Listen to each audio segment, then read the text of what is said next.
of not saying thank you. It's Holocaust Remembrance Day. The U.S. Holocaust Memorial Museum is holding a virtual ceremony to honor victims and survivors of the Holocaust. The ceremony is set for this morning at 11 o'clock Eastern. It will be simulcast on Facebook and YouTube. More storms for the south this week as a new system moves in. The storm will be in the southern high plains today before heading east with rain across the central and eastern U.S. through Thursday. The south runs the highest risk of severe thunderstorms with large hail and tornadoes possible from Texas to Oklahoma. From there, storms could persist in the Mississippi Valley and western Alabama Wednesday. Michael Kastner, NBC News Radio. ON, AM, and FM.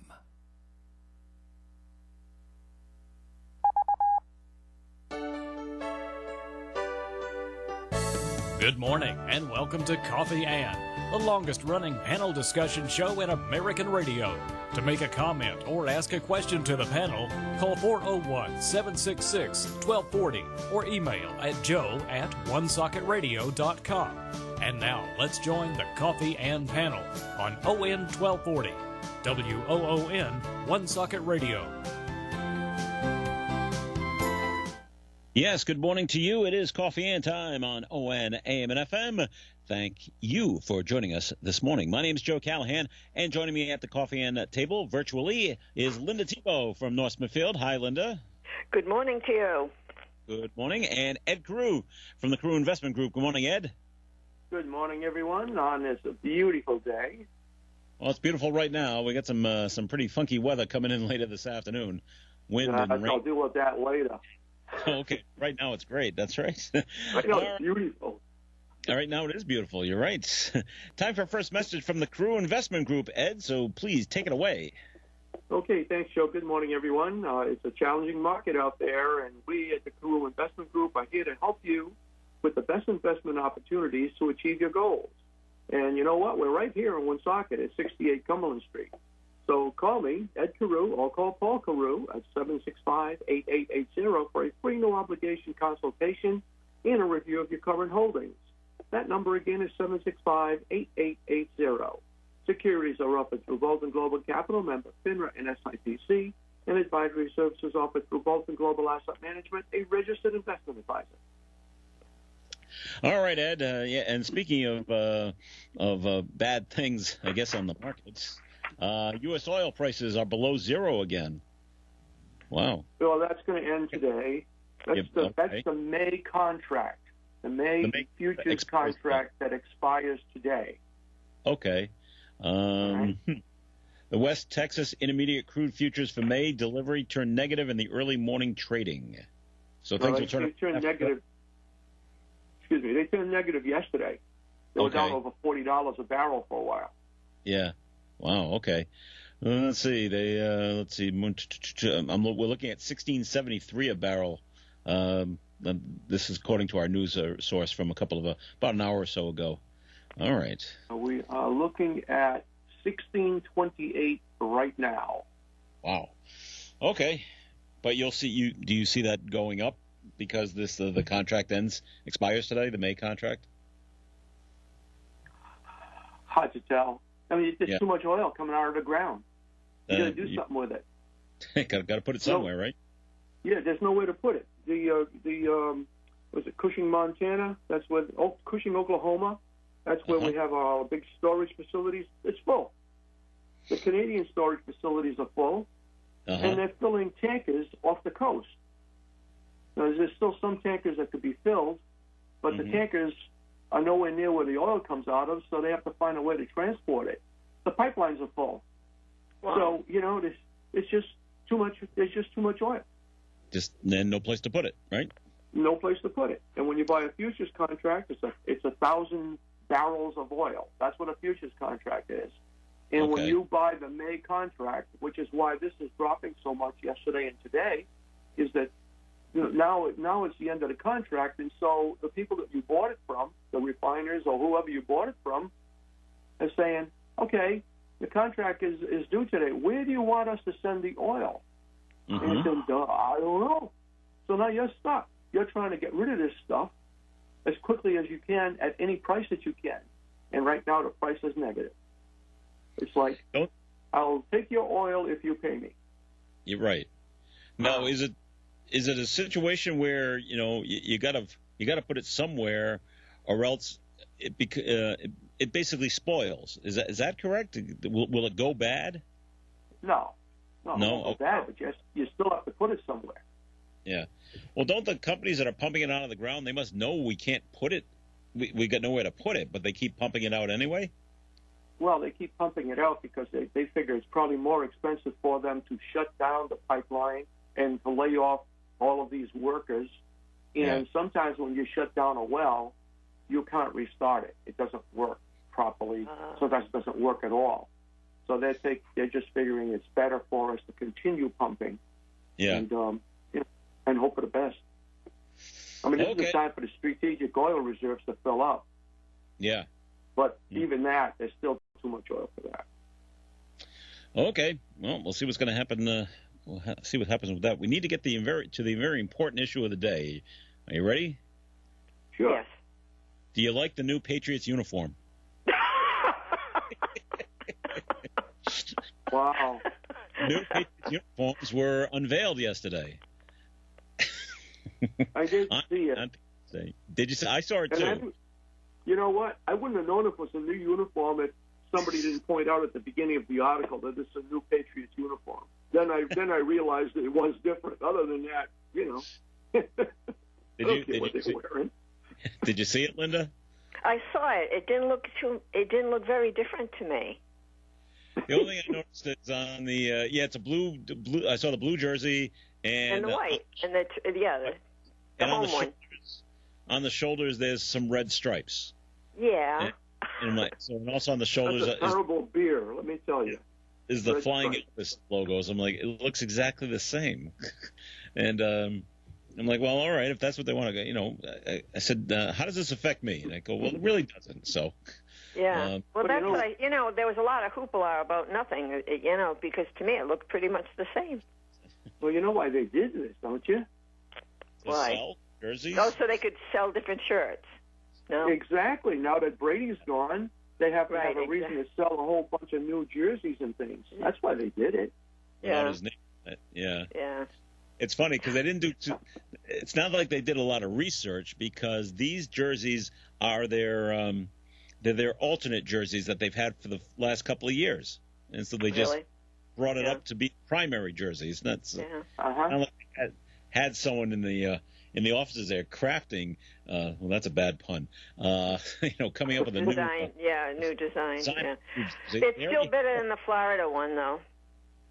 Better than the Tampa Bay one. Did you hear what happened to Tom yesterday? What happened to poor Tom? He was kicked out of a Tampa Bay park. I gotta get the right. Really? Oh yeah, really. Why? What did he say? Was it something he said? Well, no, the park is closed. Oh, and he thought because he's Tom Brady, he could go anyways. He probably saw, hey, here's an empty park. Right, exactly. I'll go there. Nobody will know me. Where is it? I can't find my Tom Brady story. Come on. I missed that. Cops had to go and ask him to leave. Wow. There it is. Safer at home orders apply to everyone in Tampa Bay, even Tom Brady. The new Tampa Bay Buccaneers quarterback was seen yesterday, that would be Monday, exercising in a closed downtown Tampa Bay park. The mayor of Tampa Bay, Jane Castor, says a park's employee had to inform him the park was closed and Brady was asked to leave. Okay, so just like around here, Rhode Island State beaches and parks are closed. You just can't use them. And, I mean, he's renting Derek Jeter's mansion down there in Florida. Shouldn't you think there'd be enough room in the backyard for him to do what he wants to do? I would think they'd have a total gym in that, by the way. Apparently he's not happy with that place that he's renting because people can come right up with their boats right up to the edge of the property. Well, he should have known that when he rented it, right? Yeah. He should have checked out that backyard. That's right. The trials and tribulations of being Tom Brady. It's rough, isn't it? Right. All right. So I found this amusing. Linda, it's the way some guys just think all the time, and without any kind of. I talked to Dave about this. Without any kind of collaboration or any kind of forethought or any kind of collusion, we did not plan this. But because of the whole COVID-19 stay-at-home pandemic thing, I'm up to at least 5 guys I know. We're all growing beards, and we never even decided, hey, let's get together and actually, do this. We just decided to do it all on our own. Well, that's a good idea. It's working out just fine. It gives me an extra 10 minutes in the morning. There you go. There you go. I'm just being lazy. So yeah. If you want to see it, by the way, it is on the ON Facebook page. If you want to see what it looks like, so you can go and make your smart remarks. Okay. Okay. All right. We're gonna ask Ed on a serious note. Is Walt Disney, not the man, but the company, is Walt Disney in trouble? And I bring that up for a couple of reasons. One, their CEO stepped down a couple of months ago, but they had to bring him. They brought him back. I said, well, that doesn't happen very often. They just laid off 100,000 of their workers. I'm assuming that's not only nationwide. That could be worldwide. International, yeah. Yeah. And I'm reading stuff online because you never know what's true and what isn't. They were initially thinking, well, maybe we can open up Disney World in June, and then almost the very next article was, well, maybe we don't open Disney until 2021. So I don't know where their stock is. I hear it's not doing too well, Ed. Any thoughts on what might be going wrong, among other things, with Disney? Will they be able to come back from this? Okay, first of all, Disney's stock, the high for 52 weeks was last November 26th at $153.41. Mm-hmm. The low was on March 18th. That's when the market hit its really low point, below 19,000 on the Dow, or at around 19,000 on the Dow, was at $79.07. It closed yesterday at 102. All right, okay. So the stock is not doing as well as it did, but it isn't all that bad. Now, okay. You ask me, are they in trouble? Well, I'm not sure how you define trouble. Their theme parks are closed. Their movies are not playing in theaters, and so they're not releasing movies. Their ships, the Disney cruise ships, are not going anywhere. They've laid off 100,000 people, or whatever that number is, which is completely understandable. If all the theme parks are closed and the ships aren't working and all this other stuff, it's completely understandable. The CEO, Bob Iger, had retired, but that retirement was not a surprise. He had been, wanting to retire for 2 years, and when he did retire, I think it was in January before the coronavirus. So yes. I think that he was asked to come back to try to help out the new guy who was just trying to get his feet wet from taking over a massive company. So I'm not sure what you mean by trouble. If you mean by, are we worried about this company going away? I would say no. I wouldn't worry about that. I come up with a couple hundred others you could worry about, but certainly not Disney. It's a temporary problem. Like, we don't know what it'll look like on the other side. I don't know how much in a hurry people will be to go back onto cruise ships when this is straightened out. But I imagine the theme parks will probably be okay after maybe a year or whatever. People will start going back. And same thing with movies. Once they release the movies, theaters will start getting more business back again, those that survive. And if not, they've got their own streaming. Excuse me. They've got their own streaming now with Disney Plus. The other thing is they own ESPN. There's nothing to broadcast except games that played 4 years ago. So when they start playing again, ESPN will have some new content, some new stuff to broadcast too. So they're going to come back eventually, but it's a big company. It's been around forever, and I think it'll continue to. Okay. Well, I was just worried that maybe the theme parks, excuse me, will have trouble reopening, especially if they can't get workers to come back. Oh, they'll get workers to come back. Yeah. Okay. Yeah.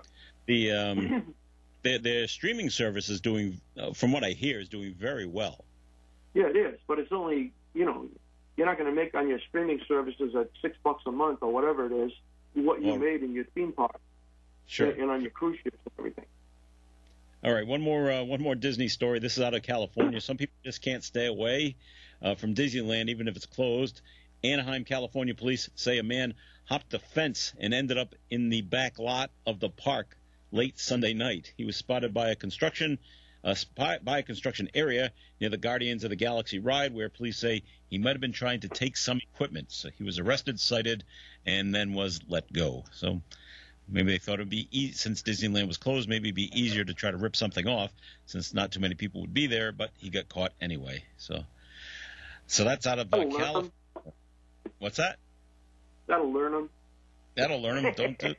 There's still construction going on, and there's still security around there, so they'll catch you if you're gonna hop over into the parks there. All right, we're gonna take a break here on Coffee and we have a message to get to, and we will when we come back. But let's get a second message from the Carew Investment Group. So back to you, Ed. Okay, thanks again, Joe. Good morning again, everyone. Ed Carew here of the Carew Investment Group, 68 Cumberland Street in Woonsocket. Are you retired or retiring soon? Well, that's great. Congratulations. You may be retiring, but your money can't afford to retire. I'm Ed Carew of the Carew Investment Group at 68 Cumberland Street in Woonsocket. And at the Carew Investment Group, we offer personal investment management of client money, especially from the proceeds of their 401k plan after they leave the workforce. So to find out more about our services and for professional management of your investments, call me, Ed Carew, or call Paul Carew at 765-8880. Securities are offered through Bolton Global Capital, member FINRA and SIPC, and advisory services offered through Bolton Global Asset Management, a registered investment advisor. All right, Ed, thank you very much. Comments and questions can be called in to the Coffee and program at 766-1240, or you can email them into me, joe@woonsocketradio.com. I'm here with Kara Benjamin of the Benjamin Insurance Agency. Kara, what's the best part of your job? The best part of my job is providing security to families and help protect what's important to them. My specialty is picking apart policy details so customers understand their coverages and options. It can be very overwhelming, and I am here to help with that. You're in good hands with Allstate and Kara and Celeste Benjamin of the Benjamin Insurance Agency, 125 Eddie Dowling Highway, across from Dowling Village in North Smithfield, 765-5000. Our business is truly a referral business, and we have built it based on our premier service level and commitment to what we do. If you are looking for personalized service with people who care, that would be us. Right now is the time for a tune-up on your vehicle. Charlie's Tire and Service Center reminds everyone that they are an authorized dealer of name brand tires like BF Goodrich, Uniroyal, Michelin, and Cooper tires. They also offer the best in mechanical repairs and service. You can't beat Charlie's Tire, 825 South Main Street, Bellingham. Charlie's Tire also offers the best in truck and high-performance tires, and they accept all major credit cards. So for top service at fair prices, for tires or mechanical repairs, it's Charlie's Tires. Remember, to get a tune-up on your vehicle, to keep your car running smooth, call Charlie's Tires, 508-883-1211. These days, we all probably know of a local business that is struggling to adapt to the current realities. Here's a small way that you can help. Announcing the Gift Card Challenge. If you're able, think of your favorite local business and then buy a gift card today. Buy it online or pledge to buy ones you can. Every little bit will help. Restaurants have takeout or delivery. Many businesses have online shopping options. Participate in the Gift Card Challenge today. Buy a gift card. Any amount and show your support for our local businesses in this time of need. Keep it for yourself to use at a later date or pass it along to someone you know that's on the front lines doing what they can to keep us all safe. Make the pledge and buy a gift card today. Participate in the Gift Card Challenge. Post and tag the business you selected on social media and challenge your friends and neighbors to do the same. Working together, one card at a time, we can all make a difference. One of our favorite local businesses is Pepin Lumber, 830 Cumberland Hill Road, Woonsocket. Stop in to buy a gift certificate from Pepin Lumber today. The Coffee and Panel is enjoying coffee from Down East Coffee in Pawtucket. They're a 62-year-old family business that roasts all its coffee right here in Rhode Island. Founded originally as Excellent Coffee Company, they provide great coffee to food service establishments throughout New England. WOON, Woonsocket Radio, ON, AM, and FM. Yes, it's Coffee Ann on ON, AM, and FM. This is Joe Callahan. Thanks for joining me this morning. And with me this morning, Linda Tebow. Good morning, Linda. Good morning. Still there? That's nice. And Ed Carew. I'm here. Yes, I am. Yeah, I'm still here, too. Excellent. Yeah, all right. Got nowhere to go. Yeah, just sit there, and everything will be great. You are sitting down, right? Yes, I am. All right, cool. All right, we do have a question from the audience. Ed, you might know this. Does anyone know the cost per gallon of home heating oil? It would now be the time to top off your tank. I don't heat my home by oil, so I wouldn't know that answer. Linda or Ed, any idea?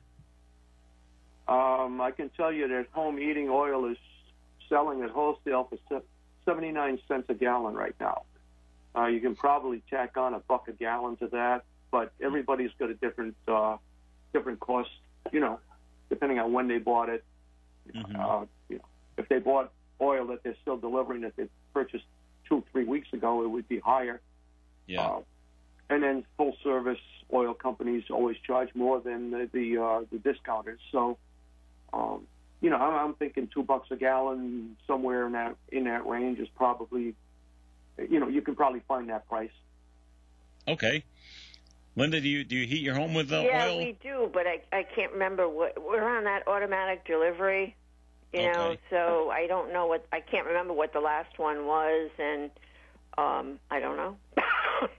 All right. I'm expecting a delivery any time, according to my estimates, because they always come about the same time every month or whatever. Okay. Right. So all I know is it'll be less than last time. It should be, but the fact of the matter is, we haven't been using as much either. True. It hasn't been, it hasn't been that cold, really, even though it snowed the other day.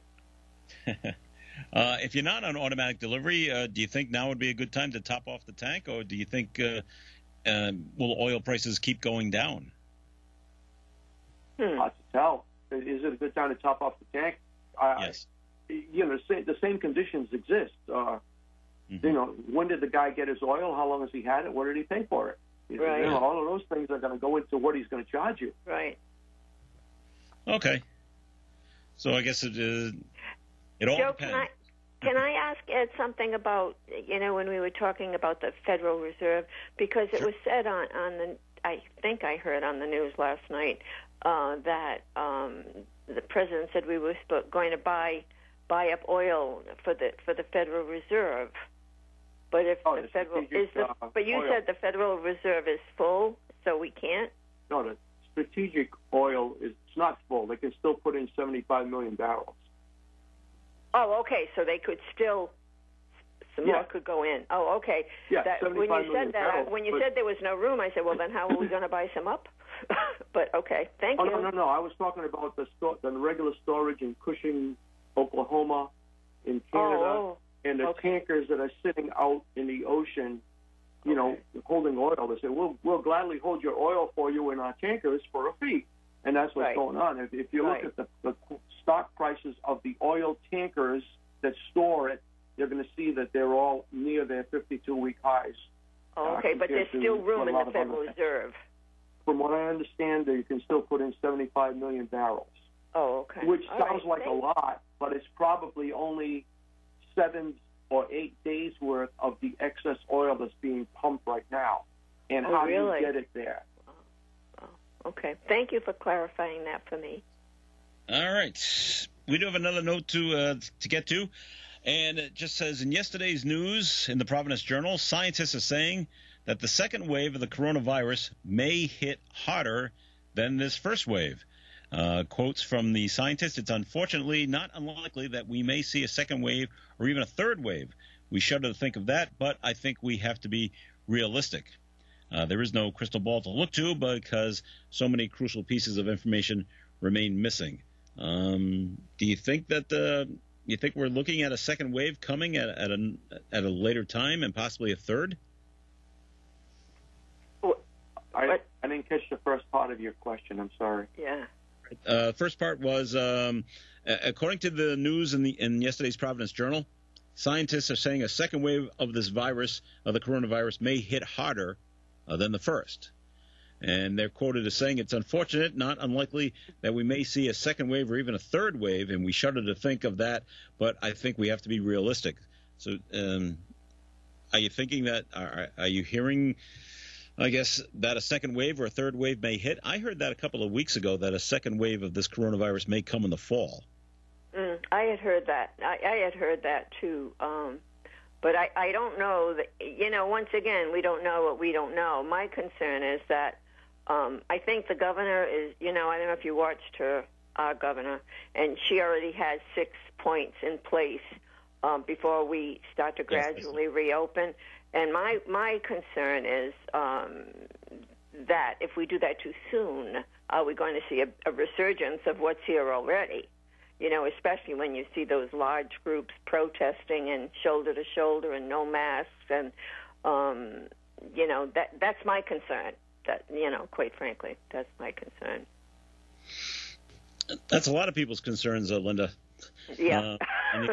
You got a lot of those protests, and it's ironic that this past weekend there was a big protest down at the Bourne Rotary, and they wanted. Yeah, they wanted the Governor Baker to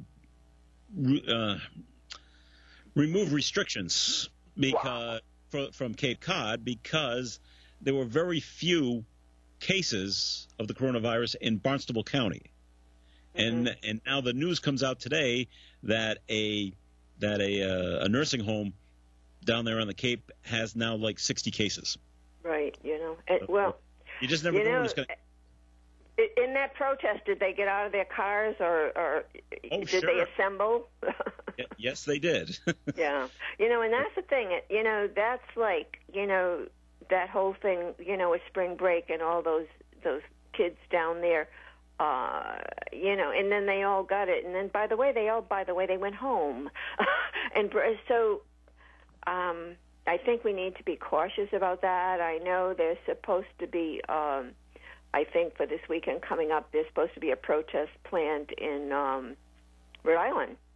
And, the governor said yesterday that, if they stay in their cars and they, are masked and everything, all will be good. But if they break the executive order of more than 5 people assembled, they will break up the group. Because, they're saying freedom of speech and of freedom of assembly and all. But at what risk to the rest of us, So. But if you stay in your cars, you're not going to get the full effect of whatever you're protesting. Well, of course they're not. But apparently, when they wanted her to release the people from the ACI because of the COVID, they stayed in their cars, and they had their signs, and they honked their horns, and and so she respected their right to assemble and protest, but at least they did it cautiously, But what I've been seeing on the news is quite honestly very frightening to me. Ed, did you see those protesters down on Cape Cod? I saw it in the news. I didn't go there to protest along with them and check them out. Yeah. Oh, you weren't there? No, I wasn't there. But especially Massachusetts. I mean, Ed, I think Baker's trying to save some lives there. It's been an upward trajectory, and lots of people died.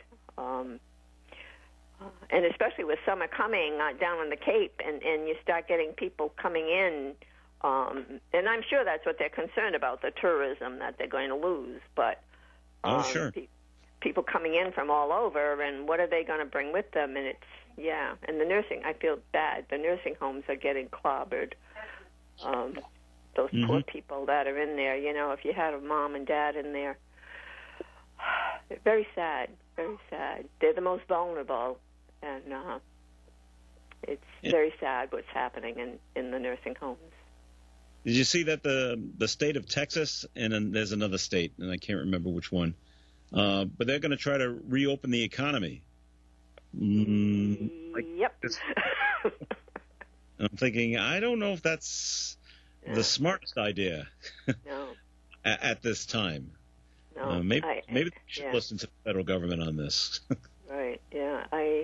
But, I mean, even the guidelines that were laid down by the feds, by the White House and all, clearly stated that they wanted to see a decrease in cases for 14 days.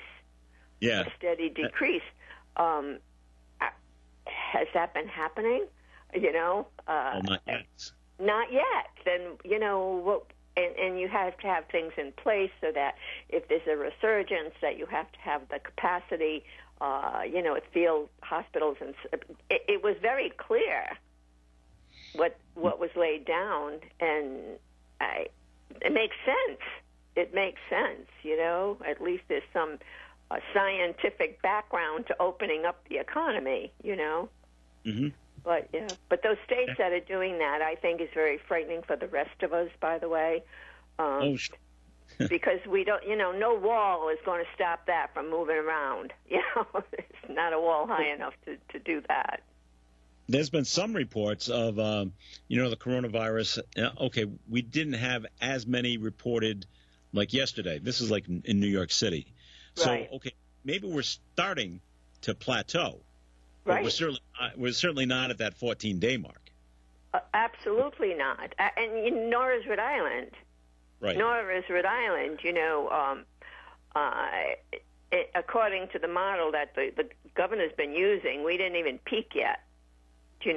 And like people look at numbers like over the weekend it was less. Well, yeah, but less people go and get tested.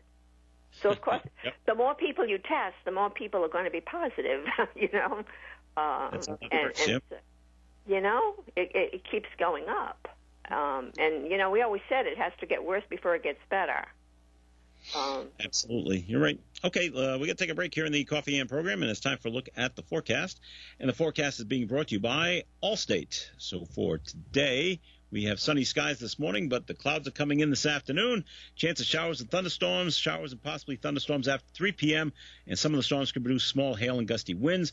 High temperature will be near 54, wind gusts as high as 47 miles. Tonight, showers, possibly a thunderstorm before 8 p.m. Chance of showers after that, low around 30. Continued windy tonight, high wind gusts as 36 miles per hour. Wednesday, sunny, high near 48. Wednesday night, mostly clear, low of 30. Thursday, partly sunny, high near 53. And the outlook for Friday, cloudy, and showers likely in the afternoon, and a high near 53. Temperature zooming right up there, Joe. It's 48. 48 degrees. That's what it is currently outside the Navigant Credit Union broadcast studio right here on the corner of Park Ave and Kennedy Street. We'll have more of Coffee and coming your way. We ask you to please stay tuned. Is your business struggling to be found on Google? Are you still trying to figure out how Facebook works? Are you wasting your money on social media? Do you just need more customers? If you do, then contact the local digital marketing team at Breeze Digital Media in Lincoln. Breeze Digital Media has programs that are approved by Google and Facebook and are designed to grow your business. Packages start at only $199 a month and include easy monthly reporting so you know where your investment is going. Contact Breeze Digital Media for a free marketing analysis of your business today. Call 401-334-9555, extension 154, anytime, or visit breezedigitalmedia.com/offer. These days, we all probably know of a local business that is struggling to adapt to the current realities. Here's a small way that you can help. Announcing the Gift Card Challenge. If you're able, think of your favorite local business and then buy a gift card today. Buy it online or pledge to buy one as soon as you can. Every little bit will help. Restaurants have takeout or delivery. Many businesses have online shopping options. Participate in the gift card challenge today. Buy a gift card. Any amount and show your support for our local businesses in this time of need. Keep it for yourself to use at a later date or pass it along to someone you know that's on the front lines doing what they can to keep us all safe. Make the pledge and buy a gift card today. Participate in the gift card challenge. Post and tag the business you selected on social media and challenge your friends and neighbors to do the same. Working together, one card at a time, we can all make a difference. One of our favorite local businesses is Family Discount Furniture. Call them for an appointment so you can purchase your gift card today. Hello, this is Manny Brando. And this is Virginia. And Manny, now you have to start getting up a half hour earlier because our show is going to begin at 8:30 until 9:30. I can't get up that early. 8:30 to 9:30. Oh, That no. is correct. That is our new time slot. I'm confused. What else is new? Oh, boy. Thanks, Manny. Thanks, Virginia. It's Coffee In on ON Radio. This is Joe Callahan here with Linda Tebow and Ed Carew. And I forgot to mention the weather forecast was sponsored by Allstate. If you haven't quoted Allstate lately, it's the perfect time. Now, Allstate has new lower auto rates. Call a local Allstate agent and get a quote now. All right, let's see now. Linda kept referring to the governor's 6 points of how to reopen Rhode Island. And number one is, has the rate of spread continued to decrease? Well, we haven't hit that part in Rhode Island yet. We may be plateauing, but that hasn't been verified yet either. Now, also to reopen Rhode Island. Number two, do we have the capacity to quickly identify community spread on an ongoing basis before a major outbreak occurs? Three, do we have necessary supports in place for vulnerable populations and for anyone in quarantine? Does our healthcare system have the capacity and the PPE to handle future surges? Do businesses, schools, child care sites, faith organizations, and recreational spaces have plans for long-term social distancing? And six, are we prepared to reimpose measures or reclose certain sectors of the economy if it becomes necessary? So those are the 6 factors to reopening. Thanks, Joe, for that. I didn't have them memorized. No? I read them right off the screens. So I guess the answer to all 6 might just be no at this point, although the PPE to handle future surges, they might have enough equipment for that right now. But I don't know how you can reopen, especially schools, and have a plan for long-term social distancing. Right, right. That seems almost impossible. That's going to be tricky. There was, I think, where was it, in Denmark or whatever, they opened up the schools and they have like 2 kids in a classroom or 3 kids in a, but how do you keep kids from, keep that social distancing? Kids want to be together. They want to hug each other. They want to be, play together closely. That's going to be, I think that'll be a challenge for sure. It sure will be. And the new phrase, Ed, have you heard this new phrase that's been kicking around? I know Gina Raimondo has used it. I'm not sure if Charlie Baker has. I think he has, but I'm not positive. And maybe even the Trump has used it. But they keep using the term the new normal. New normal, right. Yeah. And I don't want the new normal. Mm-hmm. I want the old normal. Yeah, you're not going to have the old normal for a long time. Long time. Not until they get the vaccine and researched treatments that really work. That we're sure that they work. A vaccine that's available.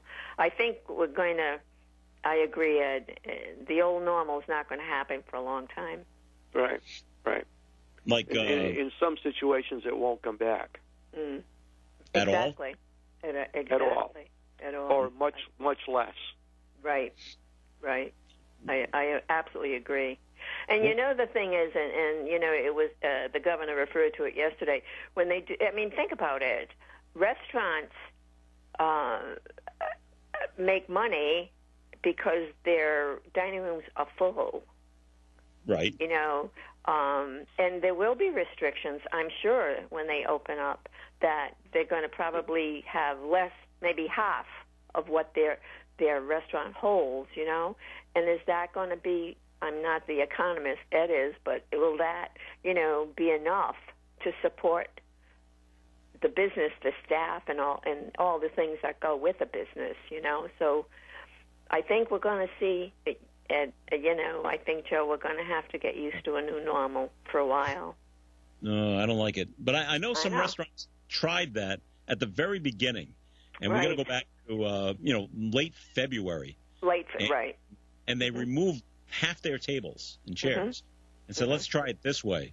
And but then the word came down. Okay, you got to close altogether, kind of thing. So I don't know if that was actually working or not. So, but maybe it comes down to that once again.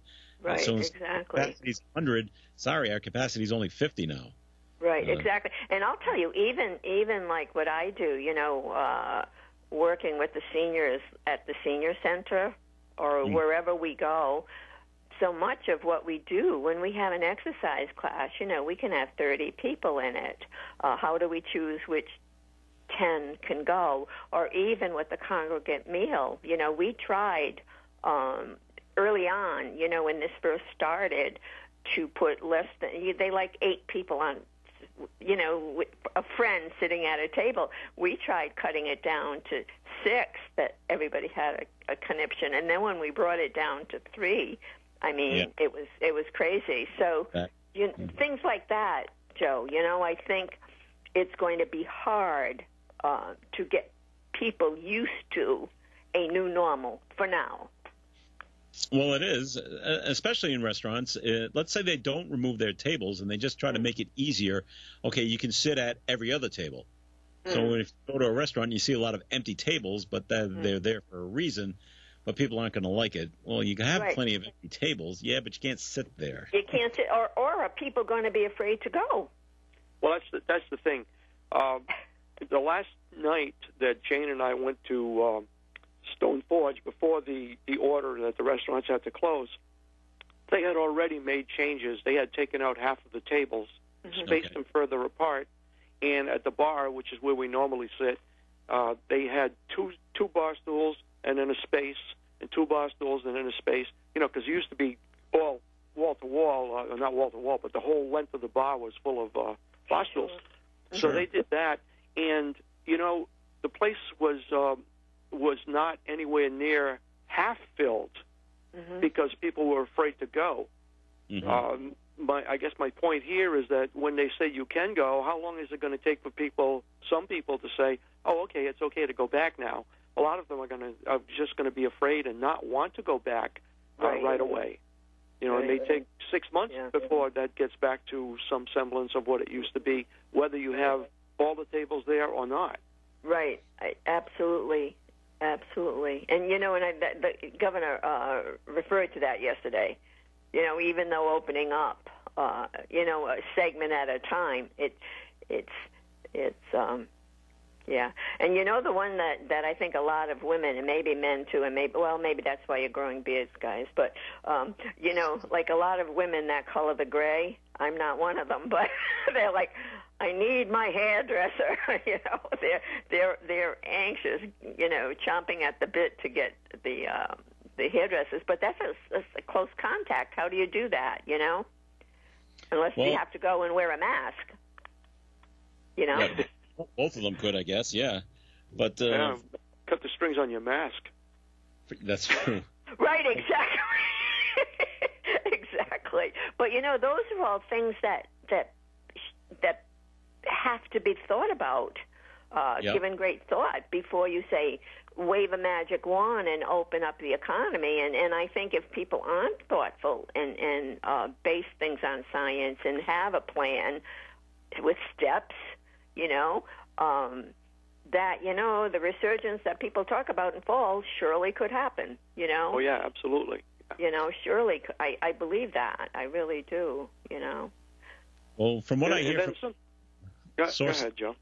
What I hear from my sources from the underground, by the way, a lot of these hairstylists, well, maybe not a lot, but some hairstylists and barbers, they're just getting the word out to their customers, hey, come to my home.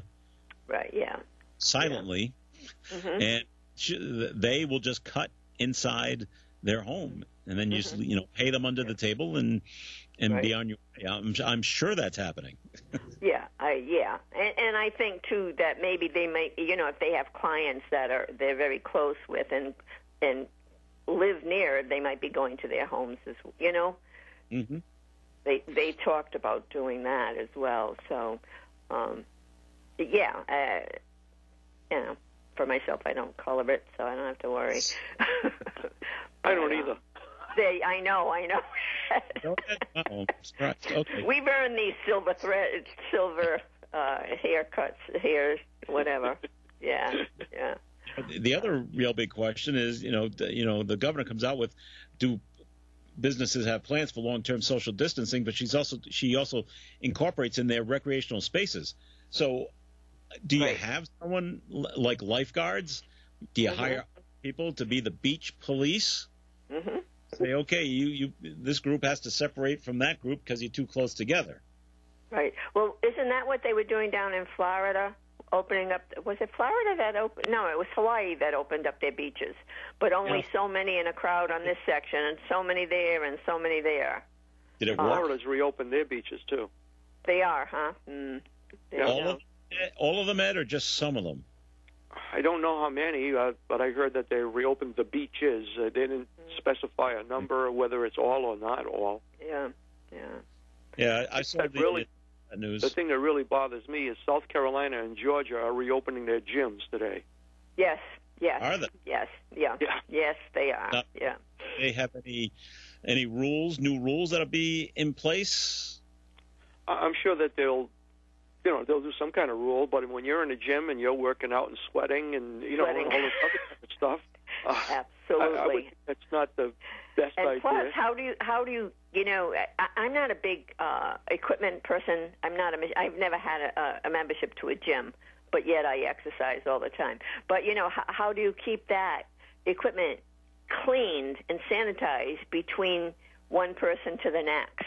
So gyms have sanitizers in very many locations, and any gym that I've ever been to has always instructed you that when you're finished with that machine, wipe it down. But do they? Some people do, and some people don't. And but that's I'm sure my point. Yeah. The gym that I go to here locally, they have a big staff of people who do it also. They just keep going around. I think that's all some people do all day long is go around and wipe down the machines as they're emptied. Mm-hmm. But it's still a scary thought. It's still a scary thought. That's why I try to, in all the years that I've been involved with teaching exercise, I try to tell people, just because the gyms are closed, because you hear that the gyms are closed. Yeah, but you got 2 feet, and you can walk, or you can run, or you can, do some things at home, even though you're not at the gym. Because, Ed, I agree, you're there sweating and your pores are open and your sweat is proof, it's being spread through the air. You're breathing hard. Yeah, you are. Yeah.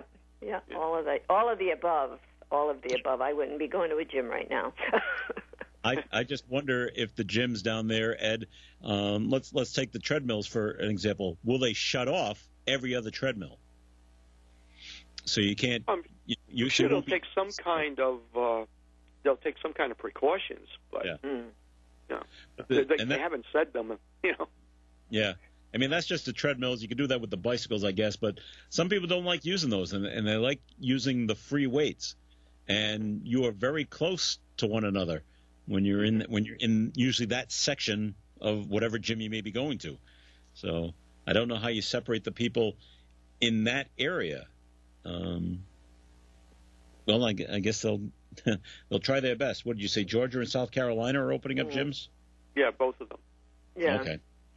Interesting. Okay. More of Coffee Ann's coming up. Comments and questions can still be called in, 766-1240, or email them in to me, Joe at WoonSocketRadio.com. The Honey Shop on Winthrop Street and on Park Avenue, both in Woonsocket, are open. The Bellingham location is currently closed. Kathy and her staff remind you to be safe at this time. If you visit the Facebook page of The Honey Shop, you can read The Honey Shop Help Series. These are a series of helpful hints on how you can stay safe and healthy during the pandemic. The Honey Shop offers a number of natural health products, including Breathe, which can help with respiratory issues. Stop in today to either Woonsocket location to find out more. If you love food, you'll love The Honey Shop. And The Honey Shop has hand and surface sanitizing spray, plus medical-grade gloves in limited quantities. The Honey Shop.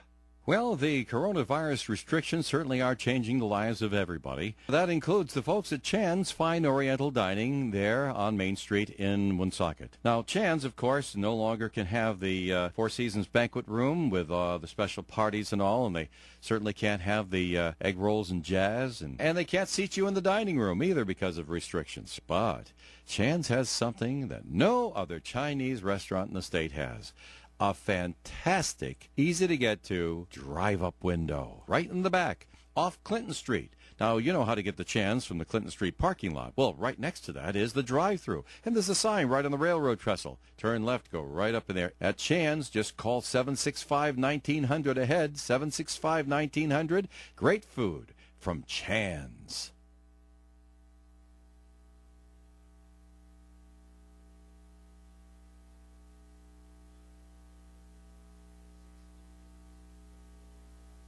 Put out yesterday. Another problem that the governor put forward in terms of long-term social distancing is churches. She put it as faith organizations. Are churches going to have to block off, and you're going to have to sit every other pew? Is that what they're going to have to do to try to keep people away from one another? You know what I was wondering, Joe, if that would, a lot of the Catholic churches have cut down on the number of masses that they have because of attendance, but you wonder if they're going to have more masses again, like in the old days, so that you can have fewer people at the mass at any given time. Do you know what I mean? Yeah, we've hit our limit of people for this particular mass. Right. Let's say it's 9 a.m, so come back for the 10:30. For the 10:30 mass, because people, I remember as a kid there was an 8 o'clock mass, there was a 9 o'clock, 10, maybe 4 masses on a Sunday morning, and that was before the Saturday night masses were allowed.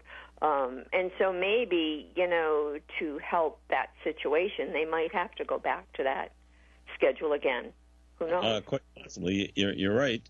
I don't know. So I don't know if they've been told to come up with a plan for this long-term distancing that they have to do before we can open up the Rhode Island to the economy again. And has the spread of coronavirus in Rhode Island, has it reached its peak yet? Has the governor still said they're still expecting a surge of patients coming into the hospitals at some point? Right, but the model that the governor has been going by has a peak May 8th. By May 8th, we should see a peak. But because of people have been doing a pretty good job of social distancing, she doesn't believe that we'll see the higher number that was projected with the model. That'll be less in the hospitals. Okay. Well, that's when I try to watch her most days. I took the weekend off, but that's what she's been saying right along, that the peak hasn't occurred yet. So when we talk in cases of the new normal, do you think the wearing of the masks is going to be the new normal? Maybe not just walking around outside, but going into businesses. Is that going to, just in your opinion, is that going to take place for a long period of time? I see that happening for a while. I do. Okay. I do, because it's the mask isn't to protect us; it's to protect people from us, and so that we don't spread. And I think they might be showing, if they do that antibody thing, they might show that some people have had it or do have it, but it's so mild, and they're not getting tested, but they could spread it even without symptoms. So I think we might see the masks for a while in face-to-face contact kind of thing, Ed, do you see people wearing masks for a long time? Yeah, I think I think, isn't that now an edict from the governor that at any public place you have to have a mask? I thought in Rhode Island it is. I think I thought it was in Massachusetts too. Yeah, in Rhode Island it is. It is. Yeah. Yeah. No, I heard in Rhode Island that even if you're working in your office, you're going to have a mask if you're alone in your office, I don't really see the point in that. But well, I think what she's talking about though is face to face. Like if you're alone, I don't see it. Yep. But face to face. And you know what she did talk about though, and I think maybe people aren't paying attention to is, if you do a drive-through, because you're kind of close to that person there. So the recommendation is if you're in a car going through a drive-through, to protect that person that hands you the food, they're going to have a mask, but you should be thinking of them as well. They want you to be wearing a mask if you're the one driving the vehicle going through the drive-through. Yeah. Right. So you don't give something to the person that, giving you the food. Ed, in Massachusetts, it's basically town by town. And right now I saw a list of the towns that are requiring that you wear masks going into businesses. Most of them are in and around Boston and north of Boston. Peabody, Lynn, Chelsea, up that way. And the towns had to put those, in the cities, had to put those restrictions in, not the state. Oh, I see. So that may spread. Who knows? I still remember way back, this goes probably back to January, a video I saw when the pandemic was really hitting China. And they were having the same problems with their drive-through restaurants. And well, the way they were doing it, I don't know how they did this with the money, but there was one guy inside the restaurant, put the food in the bag and threw the bag out the drive-through window, so the driver had to catch it. Yeah. And if you spilled it, too bad. But he wasn't touching you. Although I don't know how you do that with the money, unless somehow you do it with a credit card of some sort. Well, I think some of those drive-throughs, like that Chan's that you call and you pay for it ahead of time and then just go pick it up. I think some of them are like that. But I see it happening. Well, the governor, she said everybody in public wear a cloth mask. And I know some of the towns because all the grocery folks, like the Stop and Shops, and they all had to wear one, and it's highly recommended, and they put a sign out that customers have to wear one, should wear one going in. The governor didn't say that you can refuse them, but the town of Barrington, I think, said it, that you're not going in unless you have a mask, a customer. Yeah, we're not going to serve you unless you're. We won't serve you unless you have a mask, right? So. Right. But I think that's common courtesy, Come on. It is. Hey, we're coming to the end of the program. I did want to bring this up. Talk about people congregating together. So out in California, in Los Angeles, the skateboarders were still getting together at skate parks to do their fun grinding things with whatever they do. Yeah. So they had to do something about it. So you know what they did? Something pretty simple. The Venice Beach skate park was filled with sand. They just threw sand all over the place, and the wheels turn in the sand, so that prevents visitors from going in. So the Los Angeles Department of Parks and Recreation said they received a number of complaints. Groups would still use the park even with the city's stay-at-home order. So they decided we're bringing in the sand from the beach, which is right there, spread it all around. It'll take you quite a while to I guess, brush it all away. And you probably won't get all of it either. So that was creative. That is pretty creative, and probably didn't cost them any money either, except for the labor.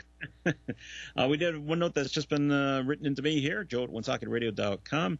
We had the story today that there's a story about there's a disproportionate amount of Latinos are getting the COVID-19 virus. Self-distancing is to be observed with other races as well, but Latinos are not observing this. It's like taking one step forward and two backwards. And they just say because in Central Falls and in Providence, they use those two cities as examples of a high concentration of Latinos. A lot of them live together, and that's why they're thinking that they're not that's why they're getting the disease, and they're also questioning whether or not is there a language barrier, and they just not understanding all the instructions that may be coming out in English to stay apart from one another. I'm not sure if that's the right answer or not. Well, that makes sense. Brockton has got a very high concentration of the disease, the virus, and so does Boston. And in Boston, they're sending city trucks around broadcasting in 6 different languages in some of the higher, how do I say it, the areas that have the most cases, broadcasting in 6 different languages so that people understand, if maybe they don't understand English very well. Right. And you take, I guess Central Falls is pretty much like that as far as 3-family houses, 6-family houses close together. It's hard to keep distance. It's not like living, in Mansfield or North Smithfield or Middleborough, where my closest neighbor is a quarter mile away. Your closest neighbor in those areas can be across the hallway. Right, and I think too, to that point, a lot of the families, lower income families, might have generations living in one apartment. Yep. So you could have 6 to 8 people living in one apartment. So I think that social distancing becomes an issue. Aside from the